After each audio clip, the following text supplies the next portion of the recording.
Hey guys, here's how to pull the plugs out of your step in your Sprinter van. You can do it, these hidden plugs that hide the screws are real subtle. You can just see them there. If you see in my shadow real close, see how it shows up?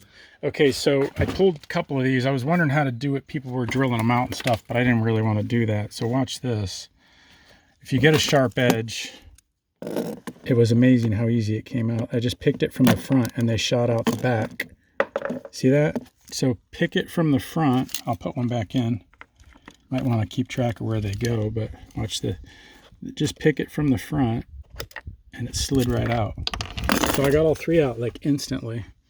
Well, I hope that helps. The doorstep plugs for both the passenger and driver door and the sliding door come out easy with a sharp edge. Just pick from the van side towards you because they slide upward and out.